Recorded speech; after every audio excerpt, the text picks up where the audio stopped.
C'est baroque de voir dans le camp de nos adversaires des gens qui ont été avec nous et qui aujourd'hui nous donnent des leçons. Dimanche en campagne avec Nasser Kétan et Emmanuel Mariani sur Beurre FM.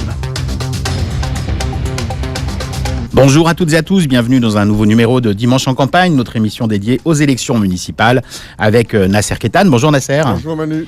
Et aujourd'hui nous recevons Emmanuel Grégoire, premier adjoint à la mairie de Paris, tête de liste PS Paris en commun dans le 12e arrondissement de Paris et également directeur de campagne d'Anne Hidalgo pour les élections municipales.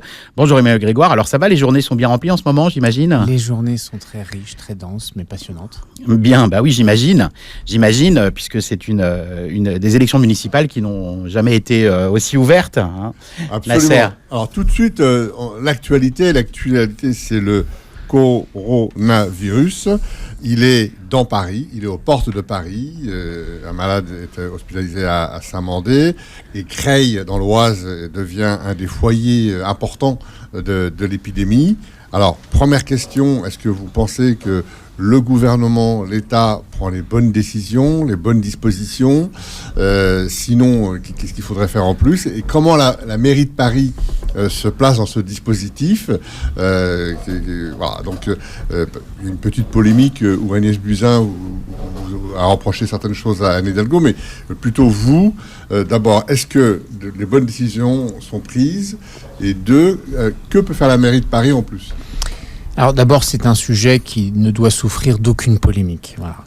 Si nous avons des observations à formuler à l'État, nous le faisons les yeux dans les yeux avec les autorités compétentes, que ce soit le ministre de la Santé, que ce soit le préfet de police. Mais les pouvoirs publics ont, en ces circonstances, un seul devoir, c'est de travailler ensemble, de bien travailler ensemble, et quand elles ont des choses à se dire, de se les dire sous le sceau du travail et pas sur la place publique.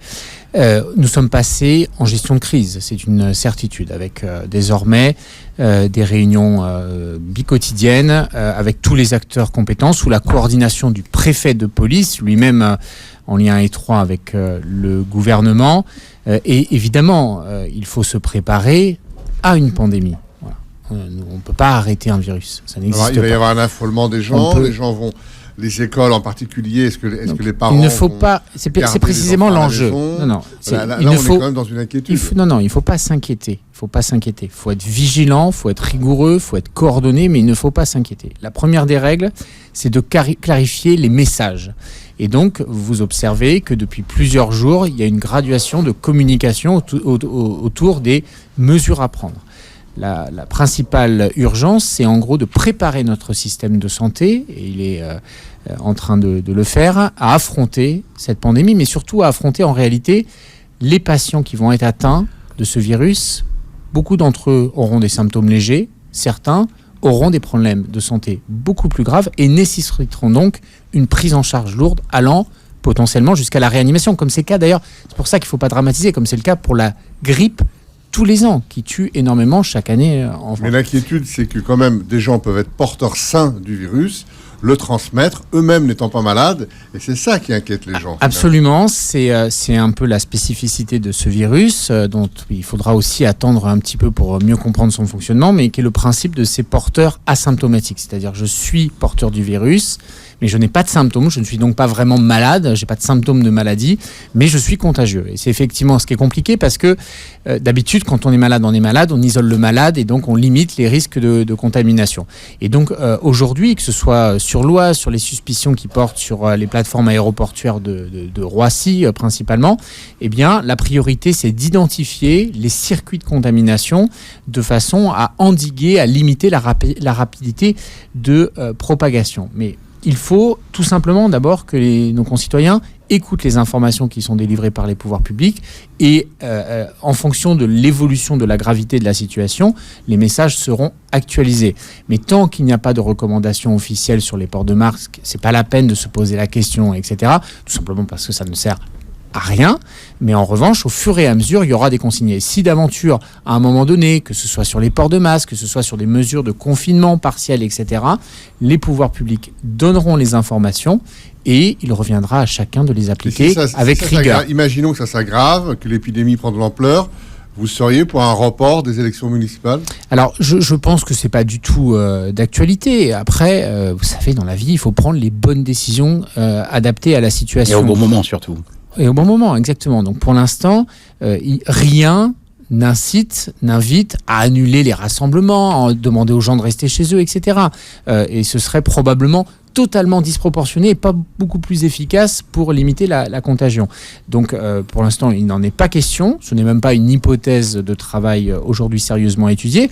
Mais évidemment, la situation peut et doit être réévaluée au fur et à mesure de l'avancée de l'épidémie. Alors, pas d'inquiétude à avoir pour vous par rapport aux élections. Vous dites que les élections seront a priori et même très certainement maintenues, mais inquiétude quand même chez les Parisiens et même chez tous les Français. Est-ce que vous pensez que ça peut impacter la participation aux élections municipales? Et qu'est-ce que vous diriez à nos auditeurs pour les inciter? Voilà, oui. Et qu'est-ce que vous diriez aux auditeurs pour qu'ils aillent voter en toute sécurité? Écoutez, je comprends que ça fasse naître des inquiétudes, et puis moi qui suis père, je peux les partager.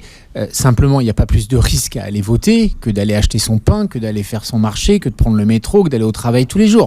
Donc, soit on rentre dans une situation où on reste sous la couette pendant 3 mois en croisant les doigts pour que le virus passe pas par la porte ou par la fenêtre. Enfin, chacun comprend que tout ça est un peu ridicule. Soit on essaye de contenir d'une certaine manière ces inquiétudes, de faire confiance au pouvoir public, d'adapter tout de suite les bons gestes. Et les bons gestes, rappelons-les, ils sont simples. C'est les mêmes d'ailleurs pour toute forme de virus, que ce soit la gastro, que ce soit la grippe, etc. Se laver les mains au moins une fois par heure. Éviter de se faire des bisous et de se serrer les mains. Pourtant, on continue à le faire. Ce sera probablement l'une des premières recommandations qui sera formulée. Éviter les contacts physiques, parce que c'est quand même ceux-là qui génèrent les contaminations. Et puis, voilà, d'attendre l'évolution de façon sereine. Je rappelle qu'on est face à un virus qui est certes... Je suis très prudent, moi je ne suis pas médecin, mais enfin, nous suivons avec les spécialistes ce sujet. C'est un virus qui est plus mortel que la grippe, mais qui n'a pas non plus de niveau de mortalité exceptionnel. Et donc voilà, il faut suivre les recommandations qui sont formulées, ne pas paniquer et appliquer les règles au fur et à mesure qu'elles sont ajustées avec la montée en puissance de l'épidémie. Alors, on vient de parler du coronavirus, ça me permet de rebondir un petit peu maintenant sur le programme d'Anne Hidalgo à Paris, et puis en fin d'émission, on parlera un petit peu de votre candidature quand même dans le 12e, puisque vous êtes là, on va en profiter. C'est vrai que, moi j'ai un petit peu épluché tout le programme d'Anne Hidalgo, et c'est vrai que la santé est complètement absente des grandes lignes du programme, hormis la santé environnementale, mais c'est vrai qu'aujourd'hui, pour les Parisiens les plus modestes... C'est pas du tout absent. C'est une priorité. Voilà. Donc je vous assure que ça transparaît pas dans le programme en tous les cas. Ah bah si, le programme il fait 300 pages, donc je les vois pas là. Non. Il y a la santé est une priorité, a fait l'objet de communications spécifiques autour de 2 sujets. 1, la santé environnementale, vous l'évoquez, mais on l'a beaucoup évoqué dans la campagne. Mais 2, la question de la santé de proximité et l'accès notamment aux médecins de secteur 1. Et donc nous portons des revendications extrêmement fortes en la matière, avec la création annoncée de maisons de santé, la question de la disponibilité dans ce concept de la ville du quart d'heure de médecins de secteur 1 à proximité immédiate des habitants. Donc non, la santé, c'est pas une compétence des communes, ou marginalement, mais parce que c'est une demande très forte. Non, mais les centres de santé, notamment, sont de la responsabilité de la municipalité. Absolument, mais en masse d'accès aux soins, les centres de santé représentent très peu par rapport aux besoins de santé d'un bassin de population. Donc, mais c'est la raison pour laquelle nous souhaitons aller plus loin, et effectivement, on en a déjà réouvert 7 sur la dernière mandature, avec notamment accès à de la médecine générale de secteur 1, mais aussi accès à un certain nombre de spécialités de secteur 1 qui sont en tension. Je pense par exemple à la gynécologie, je pense par exemple à l'ophtalmologie ou aux soins dentaires. Oui, là où généralement on prend des rendez-vous très tard, il y a des gros délais. Paris n'est pas on est dans ce paradoxe qui d'ailleurs crée beaucoup de tensions. Paris n'est pas du tout un désert médical, c'est un endroit où il y a une densité de médecins extrêmement importante. En revanche, de moins en moins sur le secteur 1. Et donc pour les patients les plus précaires, pour les familles modestes, c'est de plus en plus compliqué de se faire soigner, même à Paris. Alors expliquez peut-être le secteur 1 pour les auditeurs qui ne maîtrisent pas les subtilités. Le secteur 1, il s'agit des médecins qui exercent dans des conditions tarifaires remboursées par la sécurité sociale. Ouais. Le secteur 2 sont conventionnés aussi, mais ils ont des dépassements d'honoraires, ce qui fait que si on n'a pas une bonne mutuelle et qu'on n'a pas des revenus importants, eh bien on ne peut pas aller en secteur 2, c'est trop cher. D'accord. Alors, On peut peut-être parler un petit peu, parce que c'est lié à la santé, hein, on peut parler peut-être un petit peu de pollution. Alors, c'est vrai que pour réduire la pollution, on réduit la place de la voiture le plus possible à Paris, mais du coup, ça crée des embouteillages qui eux-mêmes créent des pollutions aux particules fines. Alors, comment est-ce qu'on... C'est un peu le serpent qui se mord la queue. Alors, comment on sort de ça? Qu'est-ce qui est prévu dans le programme d'Anne Hidalgo? C'est ce qu'on croit, mais en fait, parce que c'est spontanément ce qui vient à l'esprit, mais en fait, c'est pas vrai. C'est-à-dire que quand on regarde les études scientifiques, ce n'est pas vrai que la congestion crée de la pollution supérieure aux bénéfices de réduction du trafic. Je parle aux particules fines, oui, parce que les accélérations, freins, les plaquettes de frein développent des particules fines. Même aux particules fines, moi je fais pas les tests moi-même. Je me mais fie moi aux non études plus, qui sont formulées par les instituts qui surveillent ça, en particulier Air-Parif. 2 observations. Dans notre préoccupation de la lutte contre la pollution, il y a 2 sources de pollution de nature différente produites par les transports de véhicules thermiques. D'un côté, les gaz à effet de serre. C'est le CO2, c'est un phénomène planétaire qui entraîne le réchauffement climatique. C'est les accords de Paris qui visent à limiter. Oui, là c'est le monde industriel là, pour le moment. Puis c'est un enjeu mondial. Mais en revanche, il y a un enjeu local.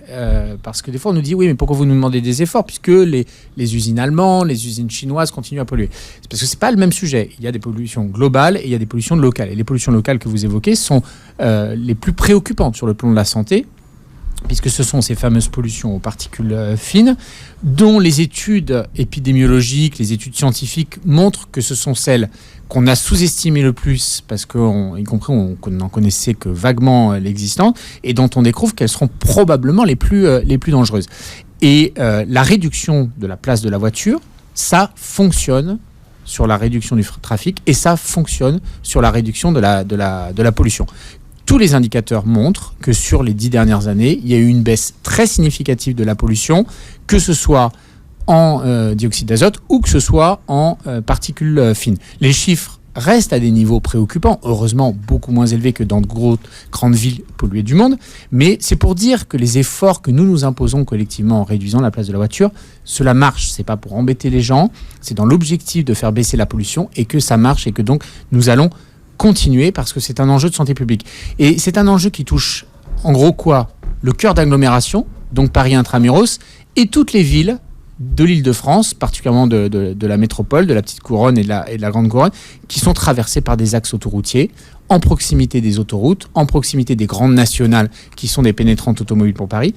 On expose les populations à des niveaux de particules fines extrêmement préoccupants. Et donc, c'est ça contre quoi nous devons continuer à lutter de façon volontariste. Dernière question sur la circulation. Après, on fera une petite pause. Au lendemain de la fermeture des voies sur berge, de la fermeture des voies sur berge à la circulation, un sondage IFOP indiquait que 70% des Parisiens considéraient qu'Anne Hidalgo prenait ses décisions sans concertation et 57% la jugeaient même sectaire. Pourtant, aujourd'hui, la majorité des Parisiens ne veulent pas revenir sur la fermeture des voies sur berge à la circulation.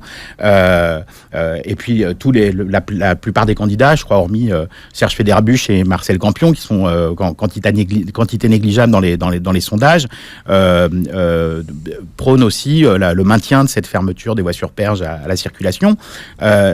Du coup, c'est plutôt la méthode qui a été mise en cause et non pas cette fermeture. Qu'est-ce qui s'est passé? Est-ce qu'il y a eu des soucis en termes de communication? Comment est-ce qu'on réconcilie tout le monde aujourd'hui? Parce que cette décision qui fait l'unanimité des Parisiens les oppose quand même. Alors, où est le problème? Non, c'est d'abord, je vois le sondage auquel vous faites référence, parce qu'il y en a eu beaucoup. Est-ce que c'était que des Parisiens ou des Franciliens, etc. La réalité, c'est que aujourd'hui, c'est une victoire politique pour Anne Hidalgo. Et que nos adversaires, mais c'est parfois un peu le piège dans lequel s'enferment les adversaires, raisonnent de façon un peu utilitariste, un peu démagogique. Adversaires qui maintiennent le fait que c'est bien aujourd'hui. Oui, exactement. Parce que Anne Hidalgo, quand elle a pris cette décision, d'abord c'est pas vrai que nous l'avons fait du jour au lendemain. D'abord, c'est pas vrai que c'est une décision unilatérale d'Anne Hidalgo, puisque Ça, c'est pas moi qui vous le dis, c'est que de la façon dont l'ont ressenti les Parisiens. Oui, mais enfin, ça a été aussi construit médiatiquement. Vous savez, le jugement qui est porté sur la politique que nous menons, il est aussi très fabriqué par la façon dont il est raconté, y compris par nos opposants, c'est exact. Donc, la réalité, c'est qu'au bout d'un moment, vous dites, est-ce que je ferme ou pas les berges ? C'est pas je les ferme un peu, c'est pas je les ferme demain, c'est pas je les ferme après-demain, je les ferme hier, etc. Il y a un moment donné, il faut appuyer sur un bouton en disant, écoutez, on y va. Voilà, on y va parce que nous pensons que c'est dans l'intérêt général de le faire, pour des éléments de lutte contre la pollution, ça a été évoqué, mais aussi pour des éléments de qualité de vie, parce que c'est devenu un espace de promenade de référence mondiale, et c'est d'ailleurs quand même sa vocation historique. Et je crois que le plus grand témoignage du fait que Anne Hidalgo avait raison, c'est que ses opposants qui s'y sont opposés avec une violence immense, y compris en faisant des recours juridiques, sont aujourd'hui les premiers à dire que c'est une bonne chose, et parfois même à nous reprocher de ne pas l'avoir fait assez vite. Alors Nasser, une question pour notre invité. Grégoire, Anne Hidalgo n'est pratiquement pas attaquée par ses adversaires, on n'attaque pas la personne, mais tous dénoncent son bilan. Tous disent que Anne Hidalgo a un bilan détestable, horrible, et qu'il faut changer de mandature, etc. On l'attaque sur la propreté, sur la sécurité. Il y a des travaux dans tout Paris.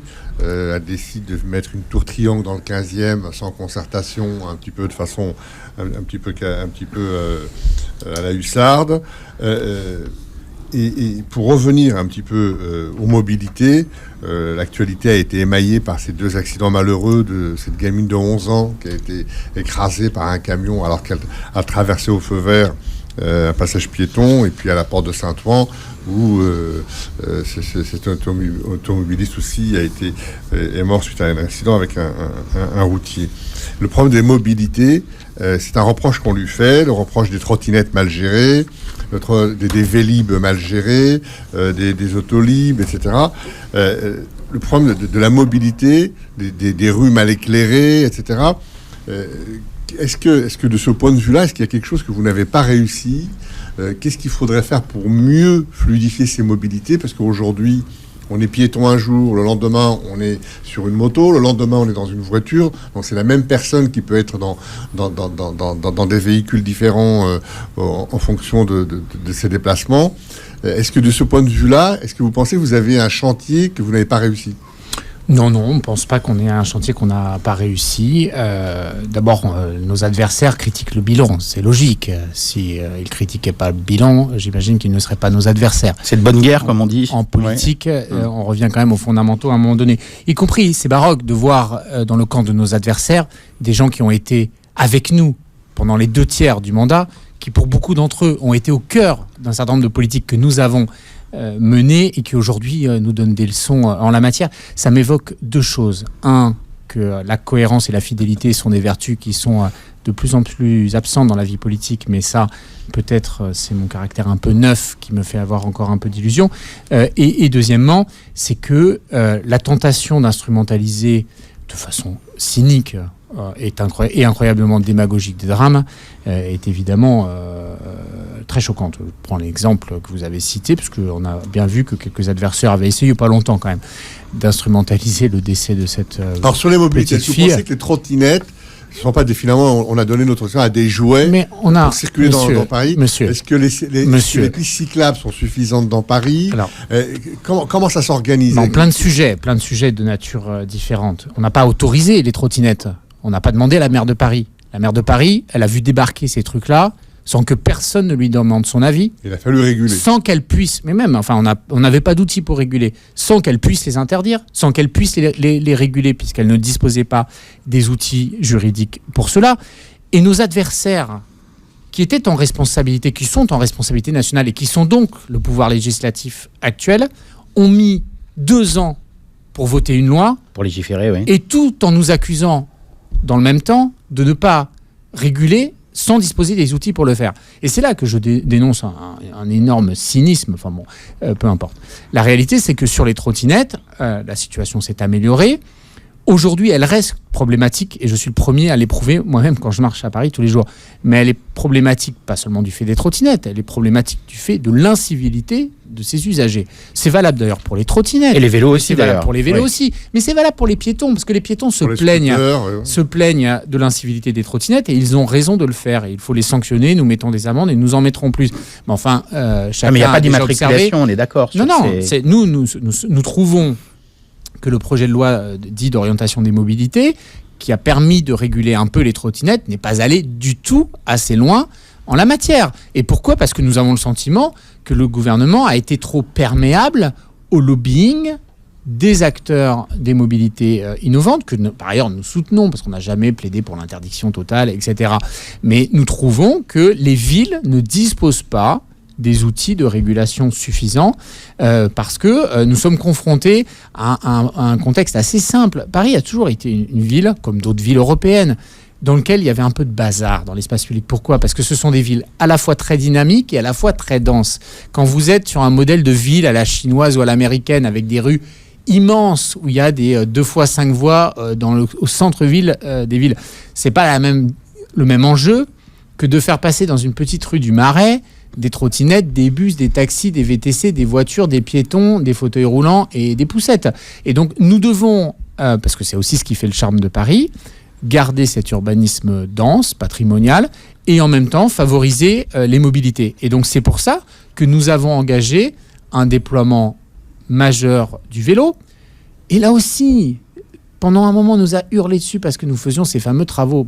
Désolé, si vous voulez des infrastructures, si vous voulez développer des choses, il faut faire des travaux. Je veux dire, Baron Haussmann, il a rasé les 2 tiers de Paris dans la seconde moitié du 19e siècle. Il n'a pas eu la main qui tremblait pour faire des travaux. À côté, on est des petits joueurs. Il n'y avait pas la même circulation qu'aujourd'hui, oui, mais dit, hein. c'est pas vrai. À l'époque, Paris était une ville ultra occupée, ultra dense déjà. Alors certes, on ne se déplaçait pas de la même façon, mais Paris a toujours été une ville d'hyper densité. Est-ce qu'il ne faut pas développer plus de pistes cyclables, plus de couloirs de bus, mais bien sûr. plus de choses Mais bien sûr, d'ailleurs, c'est ce qu'on a fait sur les pistes cyclables, c'est ce qu'on va continuer à faire avec ce fameux concept de 100% vélo qui n'est pas de dire qu'on aura le droit de faire que du vélo, mais de dire que tout aménagement de l'espace public devra prendre en compte la question des circulations, d'abord piétonnières, parce que c'est la marche à pied qui est la mobilité de référence en ville, et ensuite le vélo. Oui, les Parisiens sont les plus grands marcheurs pratiquement de France, parmi les plus grands marcheurs de France. La marche, c'est vraiment un axe stratégique de mobilité,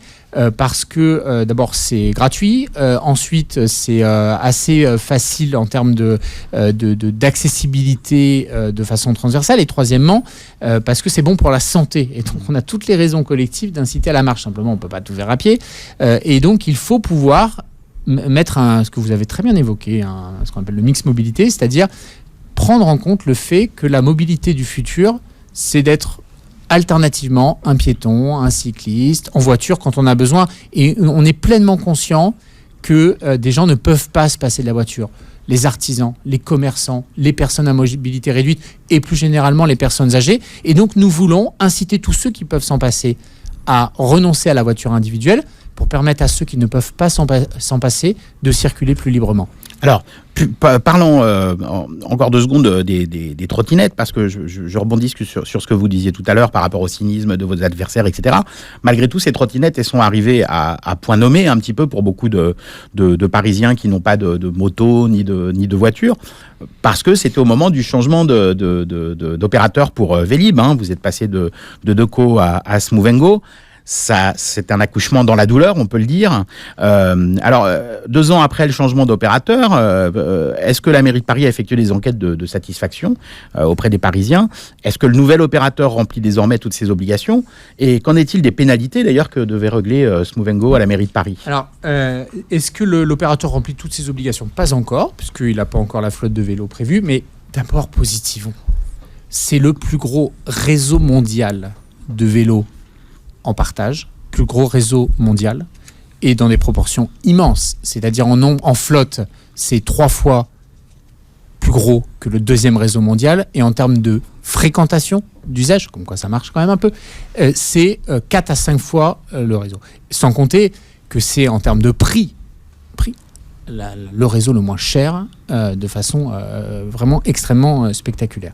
Donc des enquêtes de satisfaction, bien sûr, c'est pas la mairie qui les fait, c'est Smooth & Go qui est l'opérateur, et puis le syndicat Vélib qui gère ça, qui associe toutes les collectivités qui participent au réseau. Au programme, oui. Il y a encore quelques défauts. Des défauts de solidité du vélo qui font l'objet de recherche-développement depuis maintenant plusieurs mois. Nous battons les vélos à assistance électrique aussi, il y a beaucoup de retard là-dessus. C'est un peu le cœur du problème, c'est-à-dire qu'il y a un succès d'usage sur ces vélos électriques qui est immense. Simplement, quand vous avez des vélos qui font 40 à 50 km jour, comme ça a été le cas pendant la grève, prenez n'importe quel vélo, vous faites 50 km par jour, le vélo il prend un choc, quoi. C'est pas simple. Et donc voilà, mais ça monte en puissance. Moi je suis usager quotidien de ce service, y compris parce que je le trouve utile, et je suis une forme de bêta-testeur. J'ai moi-même éprouvé les plus grandes frustrations et les plus grandes difficultés au moment de la mise en œuvre du service. Désormais, cela fonctionne plutôt très correctement. Et évidemment, c'est pas au rendez-vous, mais on a un souvenir assez idyllique de la première version. Le lancement de la première version avait été extrêmement long, extrêmement complexe. Là, le gap technologique, il y a eu un bond technologique immense avec ce principe justement de vélo électrique dans la flotte. C'était un produit en fait totalement nouveau. Il n'avait rien à voir avec le produit d'avant. Donc le démarrage a été chaotique, j'en laisse chacun juge, mais incontestablement plus long que nous l'aurions souhaité. Désormais, le service monte en puissance. Il permet aujourd'hui des dizaines de milliers de déplacements par jour avec des vélos qui fonctionnent. Et puis, le Vélib est confronté, comme bien d'autres services publics, comme dans l'espace public, à des phénomènes, de confrontation aux mouvements sociaux qui ont beaucoup dégradé le service. Deuxièmement, à des incivilités majeures, qui est quand même un problème sociétal important. Ça a toujours existé, les incivilités, on ne va pas nier ça. Mais enfin, en ce moment, on est à une forme d'impunité, d'irrespect de soi-même et des autres qui prend des proportions inquiétantes, qui n'est pas valable d'ailleurs qu'à Paris, mais sur lequel, je crois, nous devons réfléchir collectivement. Si on veut avoir des services publics performants, il ne faut pas qu'il y ait une minorité qui passe son temps à les saccager, parce que voilà, quand on voit le niveau de dégradation, il y a eu beaucoup de dégradation, et puis au départ, d'ailleurs, Smooth & Go, il y avait un problème de sécurité. Exactement. On pouvait enlever les vélos sans payer. C'était l'un des gros défauts du système. Mon fils m'a montré. C'est l'un des gros, mais heureusement qu'il a été corrigé, mais c'était l'un des gros défauts, c'est que finalement, il était très simple de voler un Vélib. Et il y en a eu des quantités phénoménales de volets, mais je veux dire aux auditeurs, notamment aux plus jeunes, qu'ils comprennent que voler un Vélib, ça coûte plusieurs milliers d'euros à leurs parents, à la collectivité. Voilà, c'est pas anodin, c'est pas grave, c'est extrêmement grave, c'est pas bien, et il faut qu'ils en aient honte. On va parler maintenant un petit peu d'urbanisation. Nasser. Alors, on reproche, en tout cas à Anne Hidalgo, sa politique d'urbanisation, la tour triangle dans le 15e, le projet Bercy-Charenton, qu'on accuse d'être mal préparé et un petit peu pas tout à fait opportun. Et puis de l'autre côté, un immobilier qui dépasse les 10 000 euros le mètre carré dans quasiment la totalité des arrondissements. Ouais, contre 3 000 euros en moyenne en 2000. Voilà, avec des bureaux qui s'installent et avec des Parisiens qui fuient Paris, qui ne peuvent plus payer, qui ne trouvent pas d'abord d'appartement, qui ne peuvent plus acheter d'appartement, qui sont obligés de s'expatrier en petite couronne ou en grande couronne ou en province. Et donc, indirectement, on accuse Anne Hidalgo de faire fuir les Parisiens et de rendre un petit peu Paris inodore et incolore, et de l'éloigner de ce qu'elle a toujours été, une ville de mélange, de proximité. C'est juste tellement contraire à la vérité. C'est juste tellement contraire à la vérité. Petite réponse. Non mais franchement, d'abord on accuse Anne Hidalgo de tout et son contraire. On lui reproche de densifier. Non mais franchement, on l'accuse de densifier et en même temps on l'accuse de la perte de population. Comprenez l'illogisme de cette phrase. Franchement, ça n'a pas de sens. La tour triangle a été votée par la droite. Et aujourd'hui, votée. Si la tour triangle est passée, c'est parce que la droite l'a votée. Et les mêmes qui l'ont votée, aujourd'hui, le reprochent à Anne Hidalgo. C'est une énorme blague. Bercy-Charenton, les mêmes qui aujourd'hui critiquent ont voté les délibérations. Pas moi, je n'étais pas encore élu à cette époque-là. Moi, je suis candidat pour être tête de liste dans le 12e. Ce que je sais, c'est que si on veut lutter contre l'inflation immobilière, et Anne Hidalgo le fait plus que tout autre maire en matière, il n'y a pas 36 000 solutions. Pour limiter l'augmentation de l'immobilier, il faut construire, il faut rétablir le rapport entre l'offre et la demande. Ce projet sur le bâti, le locatif aussi. Oui, il y a le projet de l'office foncier solidaire. Mais ce que je veux dire, c'est que on ne peut résoudre la question de la mixité sociale à long terme de Paris qu'en faisant deux choses. Un, en construisant de l'offre immobilière qui permette à des classes moyennes et des classes populaires de rester à Paris. On a pour ça le logement social. Nous en avons construit 100 000 depuis 2001.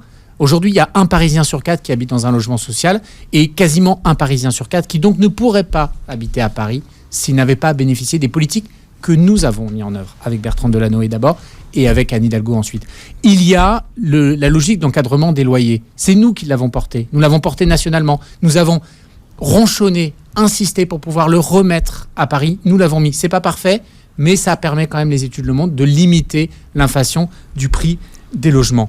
Et sur Bercy-Charenton, et dans votre studio, nous ne sommes pas loin. Voilà. C'est un enjeu majeur. Pourquoi ? Parce qu'on peut raconter ce qu'on veut sur la collaboration entre Paris et la banlieue. Si nous ne faisons pas, si nous ne donnons pas de la chair à ce discours, il n'existera pas. Que je vais repartir de vos studios, je vais prendre la ligne 24 du bus. La ligne 24, elle est bien connue des Charentonnais, puisque c'est celle qui permet de rentrer dans Paris. Il y a la ligne 8 et la ligne 24. Exactement. Sauf qu'il y a un énorme défaut, c'est qu'on est obligé d'aller sur l'autoroute pour pouvoir rentrer dans Paris, par la A4. Le projet Bercy-Charenton, qui est le pendant parisien du projet Charenton-Bercy, parce que le maire de Charenton a également le projet, c'est de désenclaver ce qui est probablement l'un des endroits les plus inhospitaliers des frontières parières. Un échangeur géant. Ouais. L'échangeur de Bercy, dont on dit qu'il est l'un des plus fréquentés, peut-être même le plus fréquenté d'Europe. Et donc pour cela, on a besoin de requalifier toute la zone qui a servi historiquement au faisceau ferroviaire, etc. Ça va coûter beaucoup d'argent public pour cela. Nous allons prolonger la rue Baron-Leroy pour permettre la jonction avec Charenton. Ça permettra et aux Charentonnais d'aller à Paris beaucoup plus facilement et aux habitants de Bercy d'aller prendre le tramway ou d'avoir accès aux Maréchaux, alors qu'aujourd'hui Bercy est un quartier qui est enclavé. Nous avons prévu à cet endroit-là de construire des immeubles. Mais c'est ça le progrès.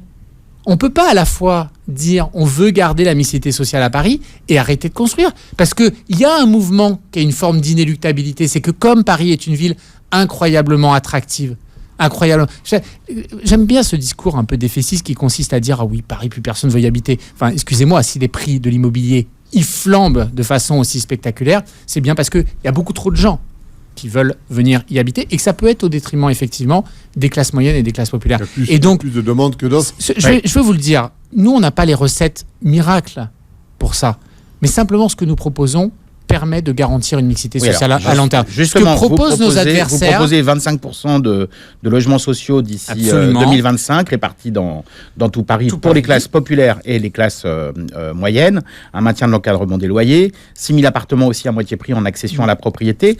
Donc ça, c'est ce que vous avez dans votre programme. Plus la foncière logement qui permettra de dégager 20 milliards d'euros pour de la construction de logements qui bénéficieront de décotes de loyer. Donc là, c'est par construction, c'est pas par préemption comme ça a été beaucoup fait pendant la précédente mandature. La préemption est un outil, alors pas tant fait que ça en réalité. Enfin, on l'a fait un peu. Il y a 3 outils pour faire du logement social. 3, pas plus. 1, construire. 2, préempter, c'est-à-dire vous utilisez du bâti existant. Et le 3e, qui est le conventionnement, c'est-à-dire vous utilisez des logements qui appartiennent à des bailleurs qui n'ont pas le statut de logement social et vous en faites des logements sociaux de façon à permettre aux gens de bénéficier des modulations de loyer en fonction de leurs revenus. Est-ce que c'est une alternative à Airbnb ? Est-ce que des propriétaires d'Airbnb, qui louent leurs biens en Airbnb, peuvent être intéressés parce qu'il y a un écart financier important ? Exactement. Non, la réponse est non. Et c'est pour ça que sur ce sujet spécifique de Airbnb, et c'est d'ailleurs ça revient sur le sujet de la baisse de population. Pourquoi la population baisse ? C'est pas parce que les prix augmentent. Les prix augmentent, ça n'entraîne pas de baisse de population. Jamais. Les prix qui augmentent, ça entraîne une mutation de la population. En gros, je le résume simplement, ça chasse les pauvres et ça attire les riches. Ce qui fait baisser la population, ce qui est un phénomène très préoccupant, et je vous ai évoqué quelques outils pour lutter contre. Mais le deuxième phénomène qui est très préoccupant et qui est purement financier, ce qui le rend très malsain et pour nous très purement spéculatif, c'est que des gens ont un moyen tellement facile de gagner de l'argent en louant à des touristes qu'ils transforment massivement des logements qui étaient destinés aux Parisiens, qui sont normalement destinés aux Parisiens, au profit des touristes. Et nous, on accueille avec bienveillance les touristes, mais à la condition que ce ne soit pas spoliatif pour les Parisiens. Et on estime que le stock de logements disponible a baissé entre 60 000 et 100 000. Parce que nous ne disposons pas des outils, et c'est ce que nous demandons extrêmement fermement au gouvernement, nous demandons à ce que, comme d'autres pays, c'est le cas aux États-Unis, c'est le cas en Angleterre, c'est le cas en Allemagne, les villes puissent décider quelles règles elles fixent pour Airbnb. Je voulais juste vous faire une remarque par rapport à Airbnb quand vous parliez de financiers qui font ça pour faire de l'argent. Moi, je suis natif du Marais, j'y habite toujours et là, je vous parle vraiment en connaissance de cause. Dans le Marais, les logements qui sont loués via Airbnb, pour la grande majorité, ce ne sont pas des financiers aux dents longues qui les louent pour faire du fric, mais c'est beaucoup de petits retraités dont la retraite n'est pas suffisante et qui louent leur logement Airbnb et qui vivent à l'étranger dans un pays où la vie est moins chère ou qui vivent dans leur résidence secondaire. Nous ne voulons pas ça. Ouais. Nous ne voulons pas ça. Bah oui, mais bon. Non, mais je vous le dis. Bon, c'est un choix de société. Alors, c'est pas l'intérêt. Si vous voulez. Il y a le problème de leur retraite qui leur permet pas de vivre correctement. Mais c'est pas, faut pas accuser la mairie du niveau de leur retraite. Ah non, mais je vous accuse pas. Je vous explique. Comprenez, parce que c'est un enjeu. C'est pas nouveau qu'au moment où on part à la retraite, on perd du revenu. Et ça se prépare, c'est effectivement très complexe. Nous-mêmes, on le voit. Le cas est plus global, c'est pas un problème municipal. Les gens qui d'ailleurs sont pas, exactement, et les gens qui sont pas propriétaires, ils louent pas sur Airbnb, n'ont malheureusement pas d'autre choix souvent que de déménager, que de prendre plus petit, etc. Donc ça, c'est un vrai sujet, la préparation de la perte de revenus. Enfin, c'est pour ça que la ville, et que Anne Hidalgo a déployé par ailleurs beaucoup de mesures de soutien au pouvoir d'achat, en particulier des seniors, pour leur permettre de limiter le choc en matière d'accès, sous conditions de ressources évidemment, mais d'accès à des choses gratuites. Aujourd'hui, on n'est pas contre Airbnb. Qu'un ménage loue son logement un peu pour mettre du beurre dans les épinards quand il va en vacances, c'est très bien, nous le soutenons même. Mais par contre, nous considérons que 120 jours par mois, qui est le plafond actuel, n'est pas honnête. Ça ne correspond pas à une location pour un résident permanent parisien. Et je suis désolé de le dire. Ça peut correspondre un peu plus ou moins au congé payé. Non, mais reprenons l'exemple. Non, 4 mois, c'est pas sérieux. 120 jours par an, c'est pas sérieux. C'est pas sérieux, c'est pas un plafond. Que chacun comprenne, et chacun se forgera son opinion en écoutant, quand on peut louer son logement 4 mois par an, c'est qu'on ne l'habite pas. On ne l'habite pas totalement. On est d'accord. Soyons sérieux. Donc, c'est le cas des retraités. Oui, mais reprenons l'exemple des retraités. Qu'on ait un bien immobilier et qu'on ait besoin de se faire à travers ce bien immobilier un complément de revenu, c'est très bien. Mais on pourrait très bien imaginer justement que ces retraités louent leurs biens parisiens pour faire le complément de revenu. Là, le problème, et ça, ce serait intéressant, parce que ça serait donc un bien immobilier qui serait remis sur le marché locatif parisien pour des familles, pour des jeunes actifs, etc. Là, le problème, c'est qu'il y a un détournement, c'est-à-dire qu'on ne loue plus à des Parisiens, mais on loue à des touristes, avec des taux de rendement, vous l'évoquiez, soyons plus clairs, beaucoup trop élevés. C'est-à-dire ça rapporte 6 ou 7 fois plus de louer un appart en Airbnb, alors en étant de façon illégale, parce que ça consiste à le louer massivement au-delà des plafonds.